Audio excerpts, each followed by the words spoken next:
Hello and welcome to the Uncultured Nerd Show. My name is Maeve and I am an uncultured nerd. See prior episodes for definition. Last we left the Straw Hat crew, Zoro was almost dead, but come on, we know he's pulling through. Still, cliffhanger ending, so obviously I had to watch the next one immediately, which means it's time for another Unhinged recap.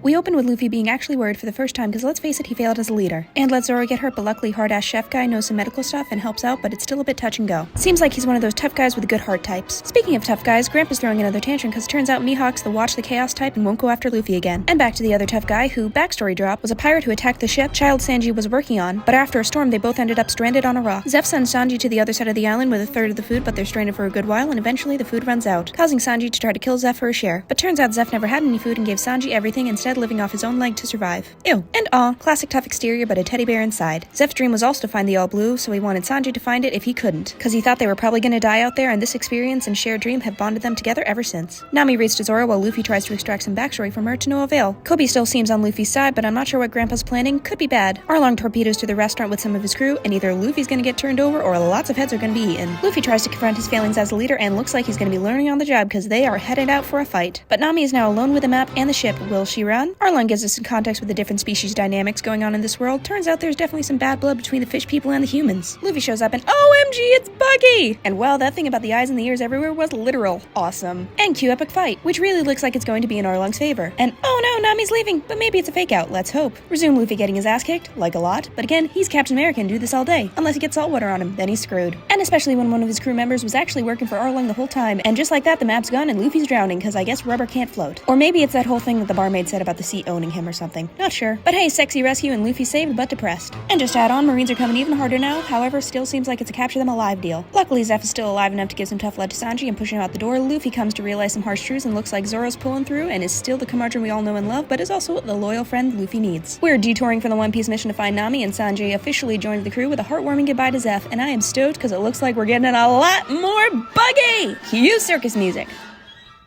Okay, lots to unpack here. Not only are there some cool fights, but some great character backstory and character revelations. Of course, the big one. Nami was working with Arlong the whole time. I am a little confused now, because aren't they pirates and she's supposed to hate pirates? Maybe it's just human pirates. I'm guessing we'll find out more later, but this is a big jump for her character, and it does make sense. From the little she's revealed, it seems she grew up an outcast, and it seems right that she would join another group who are also considered outcasts. My guess is that human pirates destroyed her village, but Arlong and his crew came and took pity on her, the only survivor, and took her in as their own. Very easily could be wrong, but that's my prediction. Also, despite the fact that she did steal the map and take off, it seems like she really did bond with the crew, and she was genuinely concerned for Zoro, and stopped Arlong from killing Luffy, probably knowing someone would save him from drowning. Speaking of him drowning, when I thought about it for 2 seconds, I remembered obviously rubber does float, and I guess the whole seawater thing does have something to do with what the barmaid said in the second episode. This might be where knowing the source would explain everything, but I'm a little vague on what the rules are regarding devil fruits in the sea. Maybe it's supposed to be vague right now and it'll be explained later. Who knows? And speaking of Luffy, we're getting some character depth, because this is the first time we're really seeing him worried. You know when I knew it was bad? When he wouldn't accept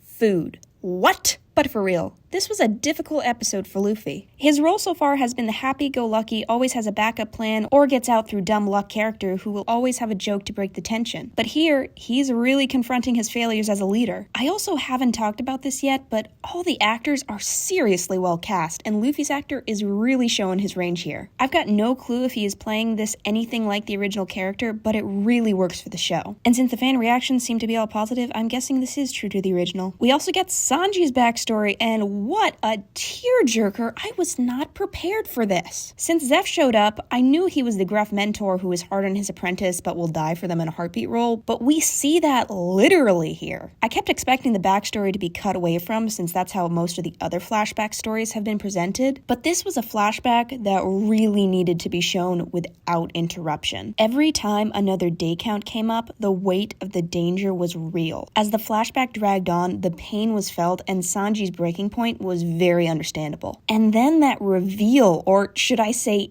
double reveal. It was heart-wrenching enough when the treasure fell out, but when he saw the bloody rock, I thought at first I misread what it meant, but nope. I was right. And Zeph is a total angel. I got so worried at the end when it seemed like they were going to leave each other on an argument, but those final words hit right in the feelings. Going to the other side of the law, Mihawk's just like, this'll be fun to watch, so I'm not gonna stop it. While it's a funny character moment, it's also a good excuse for removing a super overpowered obstacle until the heroes are ready to face him again. Cause by God, Zoro is not ready yet. Grandpa Garp is, like Zeph, someone who I can easily imagine in the anime world mostly because of his temper tantrums. Every time he goes emotionally big, I can see how the scene would play out in an anime. I'm guessing a lot of smashed furniture, bulging muscles, and screams which shove people into walls. I also have noticed that every scene involving the Marines seems to be devoid of most color. Shout out to the visual storytelling. And finally, nothing huge, but oh my god, we're getting more Buggy! His intro was set up so brilliantly with the typical bad guy goes, we had some help finding you, and friend or accomplice gets their head pulled out of a bag, and it's really gruesome and distressing for the characters, but here it's just hilarious because it's Buggy. So funny. And the whole I have eyes and ears everywhere thing, perfect payoff. Now I just want to go back to episode 2 and figure out when that ear came off. And those are my thoughts on episode 6. We are nearing the end of the season, and it looks like Arlong's going to be the final boss, but who knows, maybe someone else will turn up and rain hellfire. And by God, I am hoping the next episode will bring us some answers on Nami, because I really need to know if I should feel sorry for her or not. So with that, thank you Professor and family members for watching, and I'll be back with episode 7.